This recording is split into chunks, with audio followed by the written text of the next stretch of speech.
നമസ്കാരം. ജനവിധി അറിയാൻ ഇനി മണിക്കൂറുകൾ മാത്രം ബാക്കി. പ്രധാന വാർത്തകളിലേക്ക്. വിധിയറിയാൻ മണിക്കൂറുകൾ മാത്രം ബാക്കി. വോട്ടെണ്ണൽ 8-ന് തുടങ്ങും. ആദ്യ ഫലസൂചനകൾ 8:30-യോടെ. തെരഞ്ഞെടുപ്പ് ഫലം പ്രേക്ഷകരിലെത്തിക്കാൻ വിപുലമായ സംവിധാനങ്ങളുമായി തത്സമയം മീഡിയ വൺ. വിജയപ്രതീക്ഷയിൽ മുന്നണികൾ. ഭരണ തുടർച്ചയുണ്ടാകുമെന്ന് UDF. വലിയ ഭൂരിപക്ഷത്തിൽ അധികാരത്തിലെത്തുമെന്ന് LDF. 10 സീറ്റുകൾ വരെ നേടുമെന്ന് NDA. തമിഴ്നാട്, ബംഗാൾ നിയമസഭാ തെരഞ്ഞെടുപ്പ് ഫലവും ഇന്ന്. തമിഴ്നാട്ടിൽ DMK കോൺഗ്രസ് സഖ്യം അധികാരത്തിൽ വരുമെന്ന സർവേ ഫലങ്ങൾ. അസമിൽ BJP അധികാരത്തിലെത്തുമെന്നും പ്രവചനം.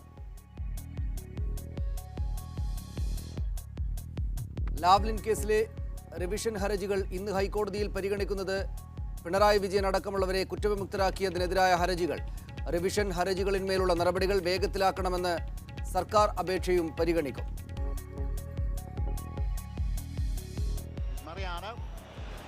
Mariano's done well.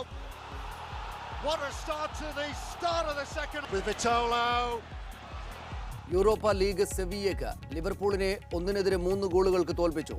IPL-ൽ പഞ്ചാബിനെതിരെ ബാംഗ്ലൂരിന് ജയം. വിരാട് കോഹ്ലിക്ക് സീസണിലെ 4ാം സെഞ്ചുറി.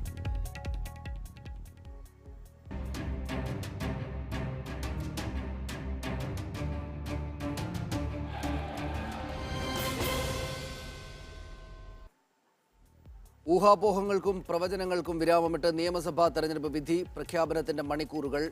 8 മണിയോടെ വിവിധ കേന്ദ്രങ്ങളിലായി വോട്ടെണ്ണൽ ആരംഭിക്കും. 8:30-യോടെ ആദ്യ ഫലസൂചനകൾ ലഭ്യമാകും. പോസ്റ്റൽ വോട്ടുകളാണ് ആദ്യം എണ്ണുക. 9:30-യോടെ കേരളം ആര് ഭരിക്കുമെന്ന സൂചനകൾ ലഭ്യമാകും. ഉച്ചയ്ക്ക് മുമ്പ് മുഴുവൻ ഫലങ്ങളും പുറത്തുവരും. കേരളത്തിലെ എല്ലാ വോട്ടെണ്ണൽ കേന്ദ്രങ്ങളിൽ നിന്നുള്ള വ്യക്തവും കൃത്യവുമായ വിവരങ്ങൾ തത്സമയം പ്രേക്ഷകരിലെത്തിക്കാൻ മീഡിയ വൺ സജ്ജമായിട്ടുണ്ട്.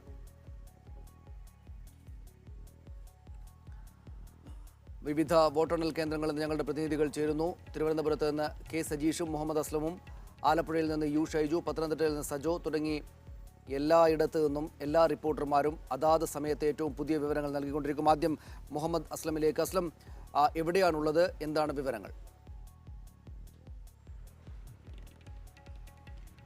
തിരുവനന്തപുരം ജില്ലയുടെ 14 മണ്ഡലങ്ങളിലെയും വോട്ടുകൾ എണ്ണുന്ന കേന്ദ്രങ്ങൾ ഉൾപ്പെടുന്ന തിരുവനന്തപുരം മാർ ഇവാൻസ് കോളേജിലെ കോമ്പൗണ്ടിലെ മീഡിയ സെന്ററിലാണ് നമ്മൾ ഉള്ളത്. ഇവിടുത്തെ 14 ജില്ലകളുടെയും 14 മണ്ഡലങ്ങളുടെയും വോട്ടെണ്ണൽ നടക്കുന്നത് ഈ കേന്ദ്രത്തിലാണ്. ഇവിടെ 4 കേന്ദ്രങ്ങളിലായി സജ്ജീകരിച്ച വോട്ടെണ്ണൽ കേന്ദ്രങ്ങളിലാണ് ഈ 14 മണ്ഡലങ്ങളിലെയും വോട്ടെണ്ണൽ അറിയുക. ഇതിൻ്റെ മുഴുവൻ വിവരങ്ങളും അറിയാൻ ആവശ്യ സൗകര്യങ്ങളും തെരഞ്ഞെടുപ്പ് കമ്മീഷൻ ഒരുക്കിയിട്ടുണ്ട്. രാവിലെ 7 മണിയോടുകൂടി തന്നെ ഈ സ്ട്രോങ് റൂമിൽ സൂക്ഷിച്ചിരിക്കുന്ന വോട്ടിംഗ് യന്ത്രങ്ങൾ അത് വോട്ടെണ്ണൽ കേന്ദ്രത്തിലേക്ക് മാറ്റും. തെരഞ്ഞെടുപ്പ് നിരീക്ഷകരുടെ സ്ഥാനത്തിലായിരിക്കും ഇത് മാറ്റുക. തുടർന്ന് അങ്ങോട്ട് 8 മണി മുതലാണ് വോട്ടെണ്ണൽ ആരംഭിക്കുക. പതിവ് പോലെ പോസ്റ്റൽ ബാലറ്റായിരിക്കും ആദ്യം എണ്ണുക. 14 യൂണിറ്റുകൾ, 14 വോട്ടിംഗ് യന്ത്രങ്ങൾ ഒരു റൗണ്ട് എന്ന നിലയിലാണ് വോട്ടിംഗ് പ്രവർത്തനങ്ങൾ അല്ലെങ്കിൽ വോട്ടെണ്ണൽ ആരംഭിക്കുന്നത്. അല്ലെങ്കിൽ ആ പ്രവർത്തനങ്ങൾ ആരംഭിക്കുന്നത് ഒരു റൗണ്ടിൽ 14 യന്ത്രങ്ങളായിരിക്കും ഉണ്ടാവുക. ഇത്തരത്തിൽ മണ്ഡലത്തിൻ്റെ വലുപ്പം അനുസരിച്ച് അല്ലെങ്കിൽ ബൂത്തുകളുടെ എണ്ണം അനുസരിച്ച് റൗണ്ടുകൾ വർദ്ധിക്കും. 10 മുതൽ 15 വരെ റൗണ്ട് ആകാൻ സാധ്യതയുണ്ട് എന്നാണ് അറിയാൻ കഴിയുന്നത്. ചിറയൻകീഴാണ് ഏറ്റവും കൂടുതൽ വോട്ടിംഗ് യന്ത്രങ്ങളുള്ള 170-ലധികം വോട്ടിംഗ് യന്ത്രങ്ങളുണ്ട്. അതുൾപ്പെടെ 15 റൗണ്ടോട് കൂടി ഒരുപക്ഷെ പൂർണ്ണമായും വിവരങ്ങൾ ലഭ്യമാകും. 8 മണിക്ക് തുടങ്ങിയാൽ 8:30 മുതൽ തന്നെ ഒരുപക്ഷെ ആദ്യ ഫലസൂചനകൾ കൃത്യമായി തന്നെ നമുക്ക് ലഭ്യമായി തുടങ്ങും. തുടർന്ന് അങ്ങോട്ട് ഒരുപക്ഷെ 11:30 തന്നെ ആദ്യ ഫലങ്ങൾ, ഒരുപക്ഷെ ജില്ലയിലെ ആദ്യ ഫലങ്ങൾ വളരെ വ്യക്തമായി തന്നെ അറിയാൻ കഴിയും. ഇതിനുള്ള മുഴുവൻ സജ്ജീകരണങ്ങളും തെരഞ്ഞെടുപ്പ് കമ്മീഷൻ ഒരുക്കിയിട്ടുണ്ട്. ഫലങ്ങൾ അറിയുന്നതിന് വേണ്ടി പ്രത്യേകമായി മാധ്യമങ്ങൾക്ക് നേരിട്ട് അറിയുന്നതിനുള്ള സംവിധാനങ്ങളുണ്ട്. അതോടൊപ്പം തന്നെ തെരഞ്ഞെടുപ്പ് കമ്മീഷൻ്റെ വെബ്സൈറ്റിലും PRD ലൈവ് എന്ന മൊബൈൽ ആപ്പിലുമെല്ലാം അപ്പോൾ തന്നെ വിവരങ്ങൾ അറിയാനുള്ള കാര്യങ്ങളെല്ലാം സജ്ജീകരിച്ചിട്ടുണ്ട്. 7 മണിക്ക് വോട്ടെണ്ണൽ കേന്ദ്രത്തിലേക്ക് ഇത് മാറ്റുന്നതോടുകൂടിയാണ് ഇതിൻ്റെ നടപടിക്രമങ്ങൾ ആരംഭിക്കുക. സംസ്ഥാനത്തെ 140 മണ്ഡലങ്ങളിലായി മത്സരിച്ച 1203 സ്ഥാനാർത്ഥികളുടെ വിധി ഇന്ന് അറിയാം. തിരുവനന്തപുരം ജില്ല നോക്കുകയാണെങ്കിൽ 14 മണ്ഡലങ്ങളിലായി 135 സ്ഥാനാർത്ഥികളാണ് മത്സരിച്ചത്. 14 നിയമസഭയിലേക്ക് ആരൊക്കെ കടന്നു വരും എന്നതിനെക്കുറിച്ചുള്ള വ്യക്തമായ ചിത്രം അറിയാൻ ഒരുപക്ഷെ മണിക്കൂറിൽ മാത്രം ആണ് ബാക്കി നിൽക്കുന്നത്. തിരുവനന്തപുരം ജില്ലയെ സംബന്ധിച്ചിടത്താണെങ്കിൽ വളരെ നിർണായകമായ, ഒരുപക്ഷെ കേരളം തന്നെ ഉറ്റുനോക്കുന്ന വളരെ നിർണായകമായ മണ്ഡലങ്ങൾ അടങ്ങുന്നതാണ് തിരുവനന്തപുരം ജില്ല. നേമം, വട്ടിയൂർക്കാവ്, കഴക്കൂട്ടം തുടങ്ങി BJP ഏറ്റവും കൂടുതൽ പ്രതീക്ഷ അർപ്പിക്കുന്ന മണ്ഡലങ്ങൾ ഉൾപ്പെടെ 14 മണ്ഡലങ്ങൾ ഉണ്ട്. നേരത്തെ UDF-നായിരുന്നു തിരുവനന്തപുരം ജില്ലയിൽ മേൽത്തൂക്കമെങ്കിൽ 9-5 എന്ന നിലയിലായിരുന്നുവെങ്കിൽ അത് തിരിച്ചു പിടിക്കാമെന്ന ആത്മവിശ്വാസത്തിലാണ്. ഭരണം പിടിക്കുന്നതോടൊപ്പം തന്നെ തലസ്ഥാനം തിരിച്ചു പിടിക്കാമെന്ന ആശ്വാസത്തിലാണ് LDF ഉള്ളത്. അതേസമയം തന്നെ നിലനിർത്തിക്കൊണ്ട് തലസ്ഥാനം തന്നെ നിലനിർത്തിക്കൊണ്ട് ഭരണം തുടർച്ച ഉണ്ടാക്കാനുള്ള കഴിയുമെന്നുള്ള ആത്മവിശ്വാസത്തിൽ UDF ക്യാമ്പ് മുന്നോട്ട് പോകുന്നു. നിയമത്തെ സംബന്ധിച്ചോളം വളരെ തികച്ചും പ്രവചനാതീതമായ രീതിയിലേക്കാണ് നിയമവും കഴക്കൂട്ട മണ്ഡലവും ഇപ്പോൾ ഏറ്റവും അവസാനത്തെ രീതിയിൽ കണക്കുകൾ നോക്കുമ്പോൾ എത്തി നിൽക്കുന്നതെന്നാണ് രാഷ്ട്രീയ പാർട്ടികൾ പറയുന്നത്. നിയമത്തെ സംബന്ധിച്ചോളം നമ്മൾ മണ്ഡലങ്ങളെ കൃത്യമായി തിരിച്ചാൽ 11 മേഖലകളായി നമുക്ക് തിരിക്കാൻ പറ്റും. ഇതിൽ BJPക്ക് ആധിപത്യം അല്ലെങ്കിൽ മേധാവിത്വം പ്രതീക്ഷിക്കുന്ന മേഖലകളുണ്ട്. അതോടൊപ്പം തന്നെ LDFന് ആധിപത്യം ലഭിക്കുന്ന മേഖലകളുണ്ട്. ത്രികോണ മത്സരമാണ് തുടങ്ങിയെങ്കിൽ പോലും CPM-ഉം BJPയും തമ്മിലുള്ള നേരിട്ട് മത്സരത്തേക്ക് അത് അവസാനഘട്ടത്തിൽ തന്നെ മാറിക്കഴിഞ്ഞിരിക്കുന്നു. പൂജപ്പുര, കരമന, തിരുമല, നെടുങ്കാട്, പാപ്പനംകോട്, ആറ്റുകാൽ തുടങ്ങിയ മേഖലകളിൽ LDFിൻ്റെയും UDFിൻ്റെയും കണക്ക് പ്രകാരം ഇവിടെ BJPക്ക് മേധാവിത്വം ഉണ്ടാവാം. 6000 വോട്ട് വരെ ഇവിടെ ലീഡ് ചെയ്യാമെന്നുള്ളതാണ്. അതായത് 1 മുതൽ തുടങ്ങുന്ന അത്തരം വിശദാംശങ്ങളിലേക്ക് തിരിച്ചു വരാം. അസ്ലം, താങ്കളിലേക്ക് വരാം. ഇപ്പോൾ കോട്ടയത്ത് ആൽവിൻ തോമസ് കൂടെ ചേരുന്നു. ആൽവിൻ, എവിടെയൊക്കെയാണ് വോട്ടെണ്ണൽ കേന്ദ്രങ്ങൾ? എന്താണ് വിവരങ്ങൾ?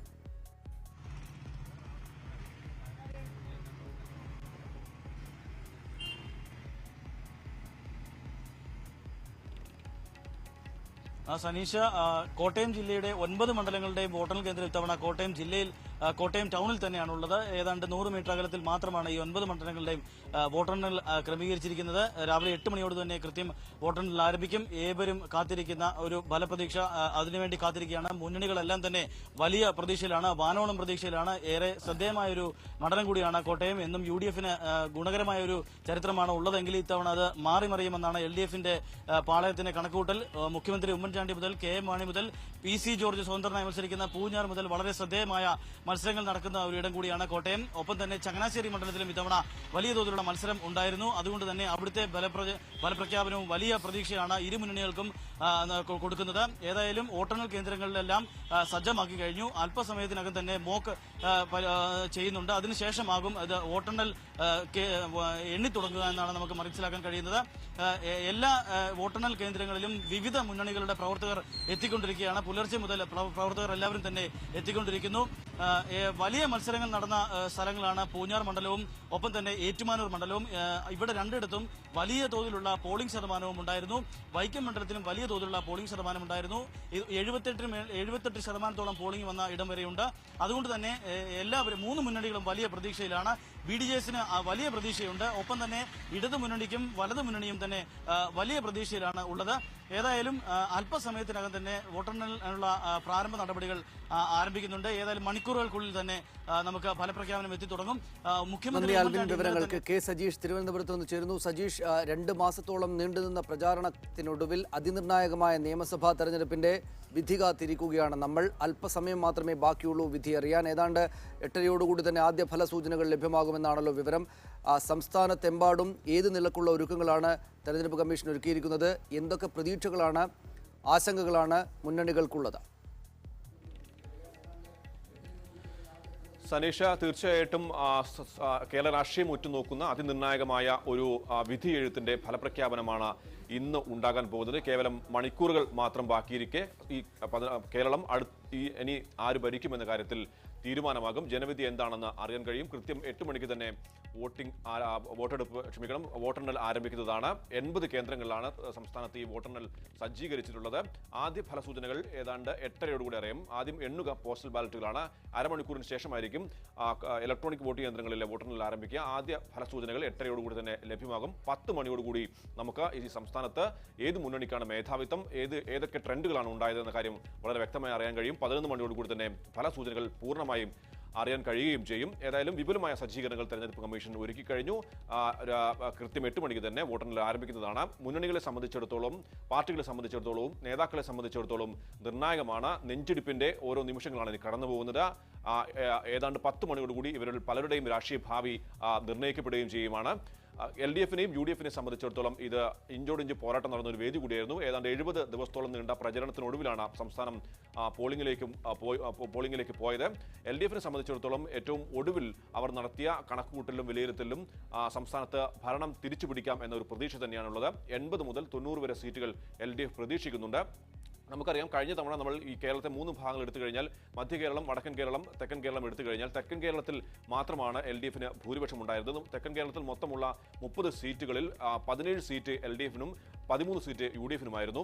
മധ്യ കേരളത്തിലേക്ക് വരുമ്പോൾ മൊത്തമുള്ള 50 സീറ്റിൽ 27 സീറ്റ് UDFനും 23 സീറ്റ് LDFനുമായിരുന്നു. സാധാരണ രീതിയിൽ മലബാറിൽ LDFന് എപ്പോഴും മേധാവിത്വം ലഭിക്കുന്നതാണ്. പക്ഷേ കഴിഞ്ഞ തവണ മലബാറിൽ 32-28 എന്ന രീതിയിലായിരുന്നു. 32 UDFനും 28 LDFനും എന്ന രീതിയിലായിരുന്നു. ഈ അർത്ഥത്തിൽ ഒരു കഴിഞ്ഞ തവണത്തെ തെരഞ്ഞെടുപ്പിൽ പോലും ഇഞ്ചോടിഞ്ച് പോരാട്ടം നടന്ന മേഖലകളാണ് സംസ്ഥാനത്ത് പല ഭാഗത്തുമുള്ളത്. ഇത്തവണ പക്ഷേ അതിനേക്കാൾ കൂടുതൽ കഴിഞ്ഞ തവണത്തേക്കാൾ കൂടുതൽ സീറ്റുകൾ നേടിയും കഴിഞ്ഞ തവണ ഉണ്ടായ നേരിയ ഭൂരിപക്ഷം മറികടന്നുകൊണ്ട് വലിയ ഒരു ഭൂരിപക്ഷത്തിലേക്ക് പോകാൻ കഴിയും എന്നാണ് UDFന്റെ വിശ്വാസം. UDF ഇപ്പോൾ പറയുന്നത് അവർക്ക് 74 മുതൽ 90 വരെ സീറ്റുകൾ 80 വരെ സീറ്റുകൾ ലഭിക്കുമെന്നാണ്. LDFന്റെ കയ്യിലുള്ള ഏതാണ്ട് 10ഓളം സീറ്റുകൾ തിരിച്ചു പിടിക്കാൻ കഴിയുമെന്ന ഉറച്ച ആത്മവിശ്വാസമാണ് ഇന്നലെയും KPCC അധ്യക്ഷൻ മുന്നോട്ട് വെച്ചത്. NDA സംബന്ധിച്ചിടത്തോളം ഇതാ ഏറ്റവും പ്രധാനപ്പെട്ട ഒരു കാര്യം BJPയുടെയും NDAയുടെയും സാന്നിധ്യമാണ് സംസ്ഥാനത്ത് ഇത്ര വാശിയേറിയ ഒരു തെരഞ്ഞെടുപ്പ് അന്തരീക്ഷത്തിലേക്ക് എത്തിച്ചേരാൻ കഴിഞ്ഞത് തന്നെ. NDA സംബന്ധിച്ചിടത്തോളം തെരഞ്ഞെടുപ്പ് അജണ്ട നിശ്ചയിക്കാൻ അവർക്ക് പ്രചരണത്തിന്റെ തുടക്കത്തിൽ തന്നെ സാധിച്ചു. അതോടൊപ്പം തന്നെ 30ഓളം മണ്ഡലങ്ങളിൽ ഒരു വിധി അല്ലെങ്കിൽ 30ഓളം മണ്ഡലങ്ങളുടെ വിധിയെ സ്വാധീനിക്കാൻ കഴിയാവുന്ന ഒരു ശക്തിയായി മാറാൻ അവർക്ക് കഴിഞ്ഞു. ഇത്തവണ തങ്ങൾ അക്കൗണ്ട് തുറക്കുമെന്ന ഉറച്ച ആത്മവിശ്വാസം BJPക്കുണ്ട്. അത് നേമത്താണോ മഞ്ചേശ്വരത്താണോ അല്ലെങ്കിൽ ഇവരുടെ രണ്ടിടങ്ങളിലാണോ എന്ന് മാത്രമേ ഇനി അറിയാനുള്ളൂ എന്നാണ് BJP നേതാക്കൾ പറയുന്നത്. നേമം, വട്ടിയൂർക്കാവ്, കഴക്കൂട്ടം, ഒപ്പം മഞ്ചേശ്വരം, ചെങ്ങന്നൂർ ഉൾപ്പെടെയുള്ള 10ഓളം മണ്ഡലങ്ങളിൽ ഇപ്പോഴും ഉറച്ച ആത്മവിശ്വാസത്തിലാണ് BJP ഉള്ളത്. 1-2 സീറ്റുകൾ നേടാൻ കഴിയും. മറ്റ് പല സ്ഥലങ്ങളിലും ആര് ജയിക്കണമെന്ന കാര്യത്തിൽ തീരുമാനിക്കാവുന്ന ഒരു നിർണായക ശക്തിയെ തങ്ങൾ മാറുമെന്നും BJP പറയുന്നുണ്ട്. വോട്ട് ശതമാനം കൂട്ടുക എന്നതാണ്. കഴിഞ്ഞ തവണത്തേക്കാൾ കൂട്ടി ഏതാണ്ട് 20% വോട്ടിംഗ് ശതമാനത്തിലേക്ക് എത്തുക എന്നതും BJPയുടെയും NDAയുടെ മുന്നിലുള്ള ഒരു ടാർഗറ്റാണ്. അത് നേടിക്കഴിഞ്ഞാൽ ഒരുപക്ഷെ കേരളത്തിന്റെ തുടർ രാഷ്ട്രീയത്തിൽ നിർണായക ശക്തി അവർ മാറുമെന്നതിലും സംശയമില്ല. ആ അർത്ഥത്തിൽ നോക്കുകയാണെങ്കിൽ അത്രയേറെ നിർണായകവും പ്രാധാന്യവും വ്യത്യാസം നിറഞ്ഞതുമായ ഒരു തെരഞ്ഞെടുപ്പാണ് കേരളത്തിന്റെ ഇന്ന് വിധി പ്രഖ്യാപനത്തിലേക്ക് പോകുന്നത്. ഞാൻ തിരിച്ചു വരാം താങ്കളിലേക്ക്. അത്രയേറെ നിർണായകമായിട്ടുള്ള തെരഞ്ഞെടുപ്പിന്റെ വിധിയാണ് വരാനിരിക്കുന്നത്. സുനിൽ ഐസക് കണ്ണൂരിൽ നിന്നും, കണ്ണൂരിലെ വോട്ടെണ്ണൽ കേന്ദ്രമായ ചാല ടെക്നിക്കൽ സ്കൂളിൽ നിന്നും ചേരുന്നു. സുനിൽ, കണ്ണൂരിൽ എല്ലാ ഒരുക്കങ്ങളും പൂർത്തിയായോ? കൃത്യസമയത്ത് തന്നെ വോട്ടെണ്ണൽ ആരംഭിക്കുമോ? എന്താണ് വിവരങ്ങൾ?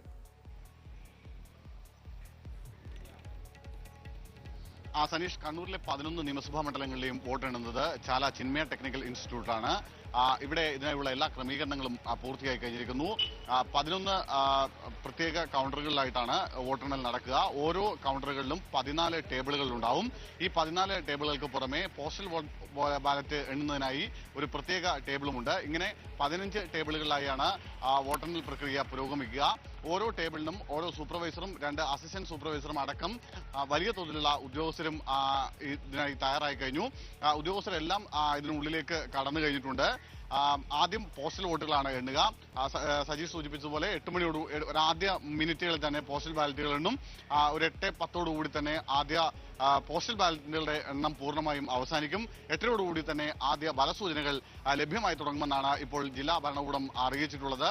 എന്തായാലും അതിനുവേണ്ടിയുള്ള എല്ലാ ക്രമീകരണങ്ങളും ഇവിടെ പൂർത്തിയായി കഴിഞ്ഞിരിക്കുന്നു. സനീഷ്, സുനിൽ ഐസക്കാണ് കണ്ണൂരിൽ നിന്നും വിവരങ്ങൾ നൽകുന്നത്. ഇപ്പോൾ ആലപ്പുഴയിൽ നിന്നും ഷൈജു ചേരുന്നു. ഷൈജു, ആലപ്പുഴയിൽ പുതിയ രാഷ്ട്രീയ കക്ഷിയായ രാഷ്ട്രീയ പ്രതിഭാസമായ BDJSന്റെ വോട്ടുകൾ ഏത് നിലക്കൊക്കെ പോകും? അവരുടെ ശക്തി ഉള്ള ഇടം കൂടെയാണ്.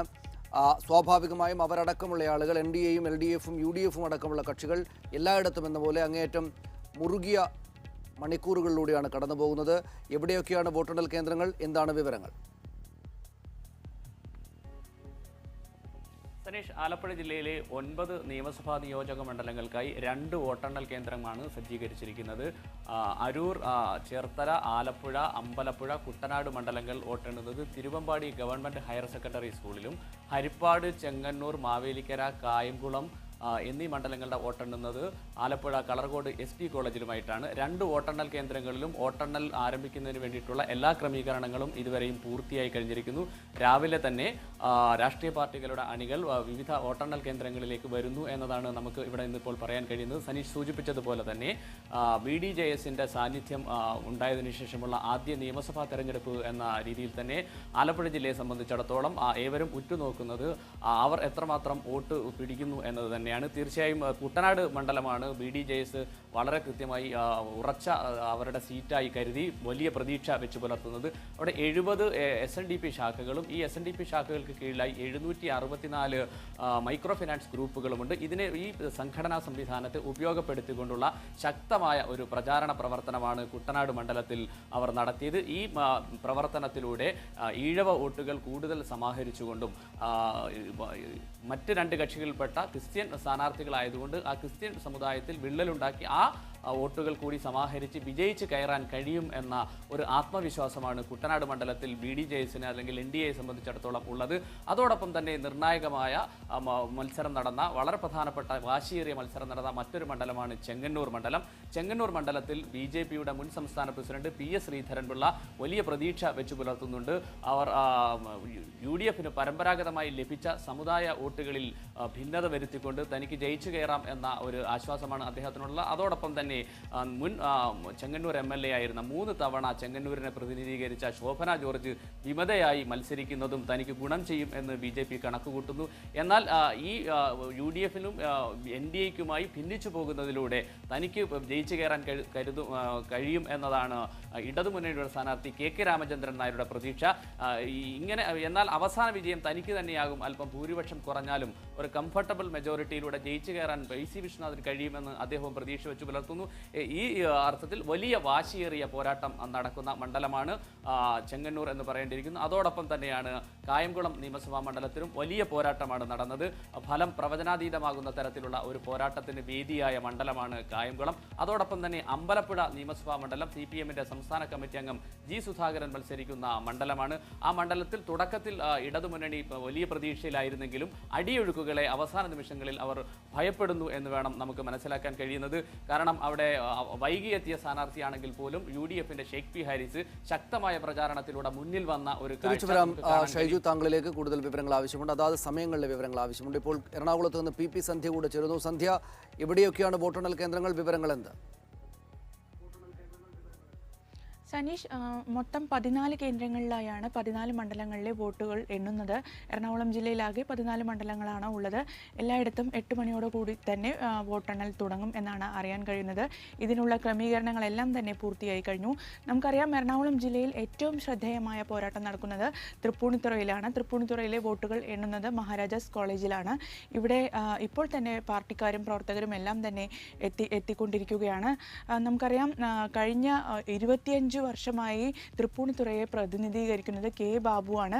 ഇവിടെ M സ്വരാജാണ് LDF സ്ഥാനാർത്ഥി. ഇവർ തമ്മിൽ ശക്തമായ പോരാട്ടമാണ് ഇവിടെ നടക്കുന്നത്. മാത്രമല്ല, BJP സ്ഥാനാർത്ഥിയായ തുറവൂർ വിശ്വംഭരനും കാര്യമായ രീതിയിൽ തന്നെ ഇവിടെ പ്രചരണ രംഗത്ത് വളരെ സജീവമായി ഉണ്ടായിരുന്നു. ഇവിടുത്തെ ഈഴവ വോട്ടുകളായിരിക്കും ഏറ്റവും നിർണായകമാവുക. ഇത് ആർക്ക് കിട്ടുന്നു എന്നുള്ളതിനനുസരിച്ചായിരിക്കും അവിടുത്തെ വിജയിയെ നിശ്ചയിക്കുക. ഏതായാലും അല്പസമയത്തിനകം തന്നെ ഇതിൻ്റെയൊക്കെ ചിത്രം ലഭിക്കും എന്നാണ് അറിയുന്നത്.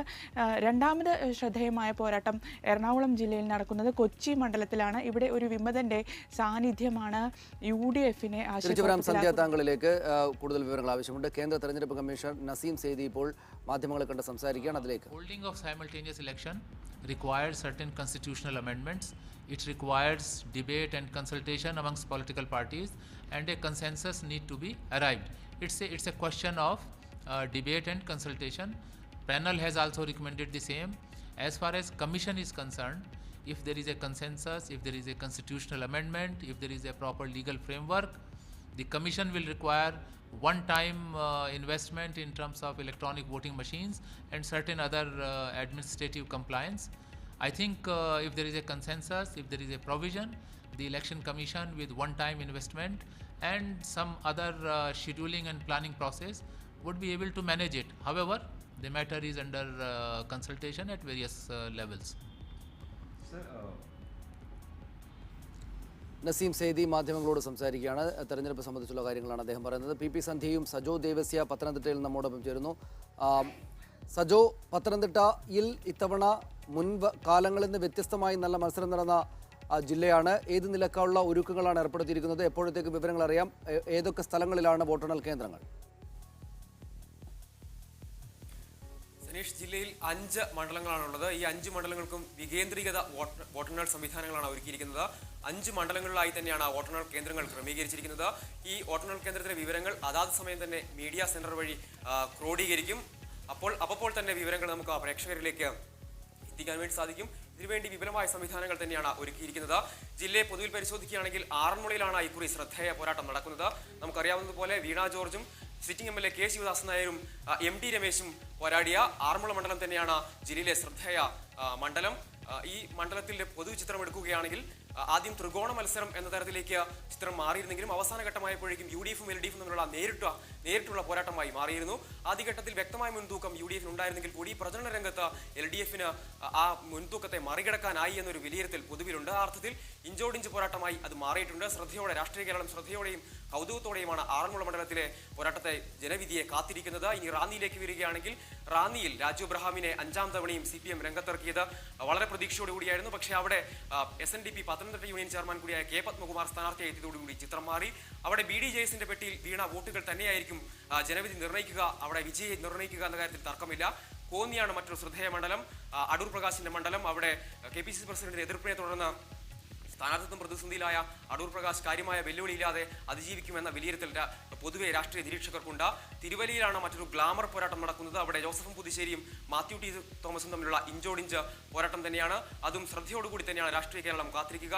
അടൂരിലേത് കഴിഞ്ഞ തവണ ഫോട്ടോ ഫിനിഷിൽ വിജയം തീരുമാനിച്ച ഒരു മണ്ഡലമായിരുന്നു. ഇക്കുറിയും അവിടെയും ജയപരാജയങ്ങൾ ഫോട്ടോ ഫിനിഷിലേക്ക് നീളും എന്ന തരത്തിലുള്ള ഒരു വിലയിരുത്തലാണ് ഉള്ളത്. ഏതായാലും 5 മണ്ഡലങ്ങളിലെ ജനവിധിയും കൃത്യമായി രാഷ്ട്രീയ കേരളം കൗതുകത്തോടെ പ്രതീക്ഷയോടെ കാത്തിരിക്കുകയാണ്. തിരിച്ചു വരാം താങ്കളിലേക്ക്. PP സന്ധ്യ കൂടെ ചേരുന്നു ഇപ്പോൾ വീണ്ടും. സന്ധ്യ, അവിടെയും വലിയ മത്സരം നടക്കുന്ന ഇടങ്ങളുണ്ട്, പ്രത്യേകിച്ചും തൃപ്പൂണിത്തുറ പോലുള്ള ഇടങ്ങളിൽ. പക്ഷേ UDF-ന് നല്ല ആധികാരിക ജയം എല്ലാ കാലത്തും ഉണ്ടാകാറുള്ള ജില്ലയാണ് എറണാകുളം. ഇത്തവണ ഏത് നിലക്കുള്ള പ്രതീക്ഷകളാണ് UDF-നും LDF-ഉം അടക്കമുള്ള മുന്നണികൾക്കുള്ളത്?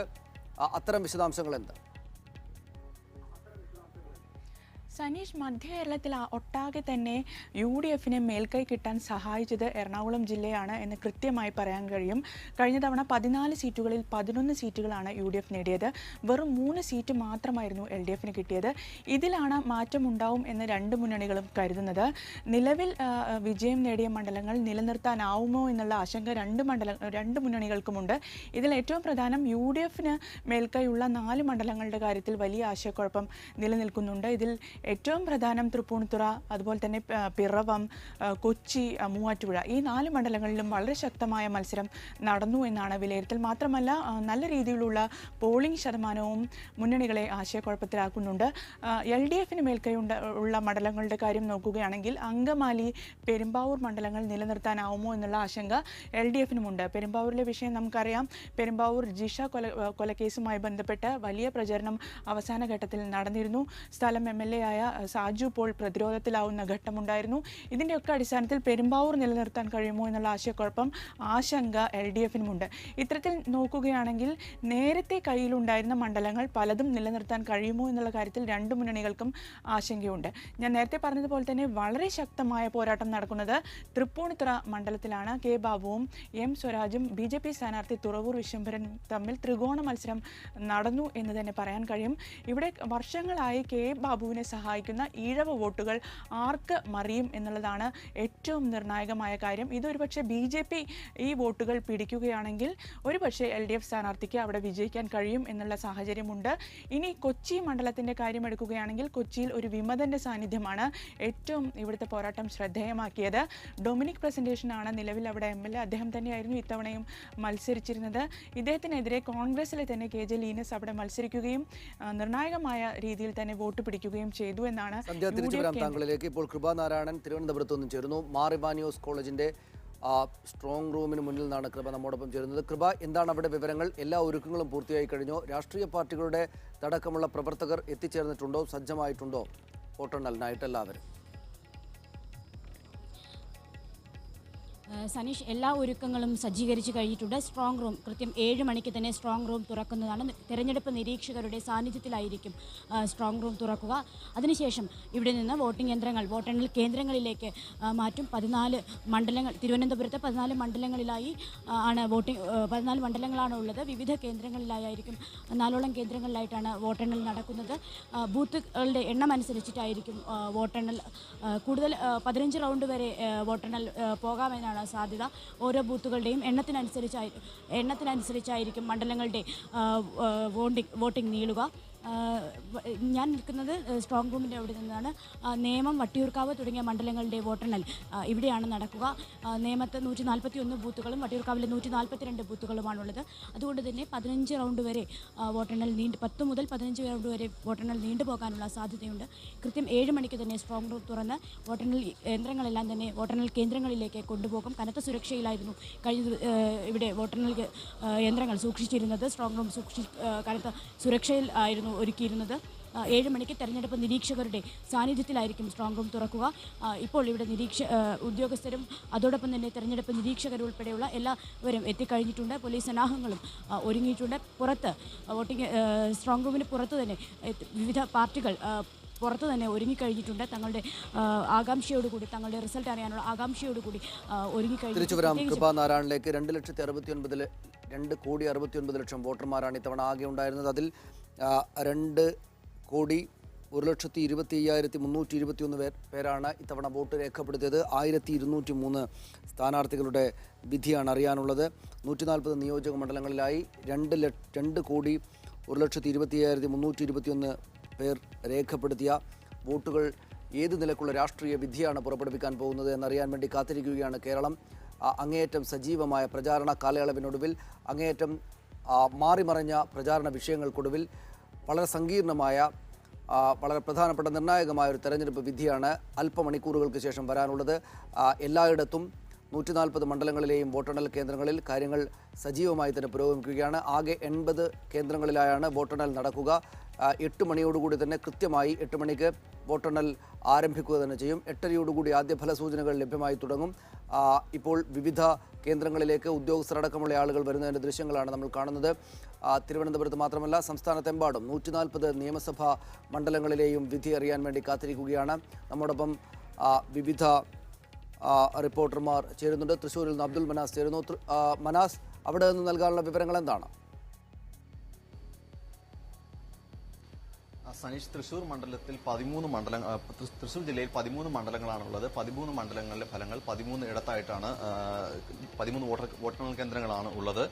തൃശ്ശൂർ ഗവൺമെന്റ് എഞ്ചിനീയറിംഗ് കോളേജിലാണ് ഏറ്റവും കൂടുതൽ വോട്ടെണ്ണൽ കേന്ദ്രങ്ങളുള്ളത്. തൃശ്ശൂർ, ഒല്ലൂർ, നാട്ടിക, വടക്കാഞ്ചേരി തുടങ്ങിയ മണ്ഡലങ്ങളുടെ ഫലം അറിയുന്നത് തൃശ്ശൂർ ഗവൺമെന്റ് എഞ്ചിനീയറിംഗ് കോളേജിലാണ്. 663 ഉദ്യോഗസ്ഥർ വോട്ടെണ്ണൽ കേന്ദ്രങ്ങളിലായി ഏർപ്പെടുത്തിയിട്ടുണ്ട്.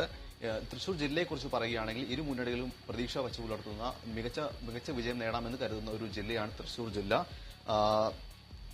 തൃശ്ശൂർ ജില്ലയെ തന്നെ ശ്രദ്ധാകേന്ദ്രമാകുന്നത് തൃശ്ശൂർ മണ്ഡലമാണ്. പത്മജ വേണുഗോപാലും അഡ്വക്കേറ്റ് ബി സുനിൽകുമാറും മത്സരിക്കുന്ന മണ്ഡലമാണ് തൃശ്ശൂർ മണ്ഡലം.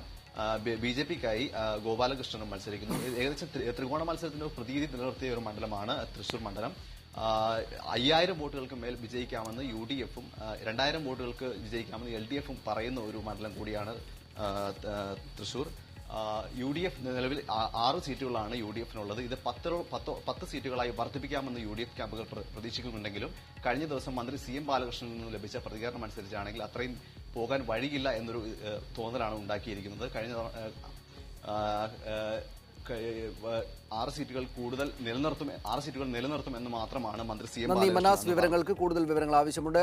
കാര്യങ്ങൾ അല്പസമയം മാത്രമേ ബാക്കിയുള്ളൂ വോട്ടെണ്ണലിലേക്ക് പോകാൻ. ഇപ്പോൾ 6:28 സമയം. 8 മണിക്ക് കൃത്യമായി 80 വോട്ടെണ്ണൽ കേന്ദ്രങ്ങളിലും വോട്ടെണ്ണൽ നടപടികൾ ആരംഭിക്കും. 8:30യോടുകൂടി ആദ്യ ഫലസൂചനകൾ ലഭ്യമായി തുടങ്ങും. 140 നിയമസഭാ മണ്ഡലങ്ങളിലെയും വിധി അറിയാൻ ഇനി മണിക്കൂറുകൾ മാത്രമാണ് ബാക്കിയുള്ളത്. വോട്ടെണ്ണൽ തുടങ്ങാൻ 1.5 മണിക്കൂർ മാത്രമാണ് ഇനി ബാക്കിയുള്ളത്.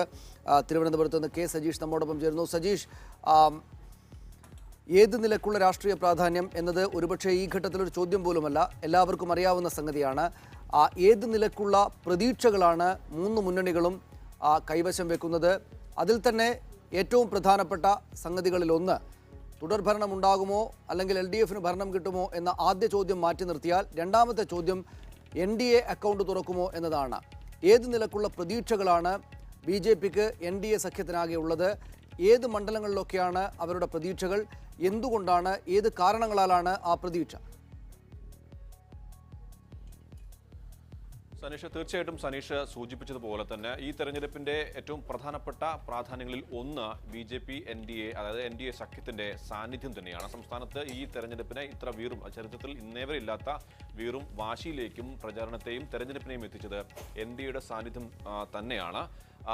തെരഞ്ഞെടുപ്പ് അജണ്ട നിശ്ചയിക്കുക കഴിഞ്ഞ കുറേ കാലങ്ങളായിട്ട് 3-4 പതിറ്റാണ്ടുകളായിട്ട് LDF-ഉം UDF-ഉം ചേർന്നാണ്. സംസ്ഥാനത്ത് ഒരു തെരഞ്ഞെടുപ്പ് അജണ്ട ചരിത്രത്തിൽ ആദ്യമായി രൂപീകരിക്കാനും അല്ലെങ്കിൽ നിശ്ചയിക്കാനും BJPക്ക് ഒരു ഘട്ടത്തിൽ കഴിഞ്ഞു എന്നതാണ് ഈ തെരഞ്ഞെടുപ്പ് പ്രചാരണത്തിന്റെ ഏറ്റവും പ്രധാനപ്പെട്ട ഒരു സവിശേഷത. BJP ബന്ധം സംബന്ധിച്ച പ്രത്യാരോപണങ്ങളായിരുന്നു പ്രചരണ കോലാഹലങ്ങൾക്ക് ഇടയിൽ കുറേ സമയവും അതിന് ബാക്കിയാവുകയും ചെയ്തത്. ആ അർത്ഥത്തിൽ തെരഞ്ഞെടുപ്പ് പ്രചരണ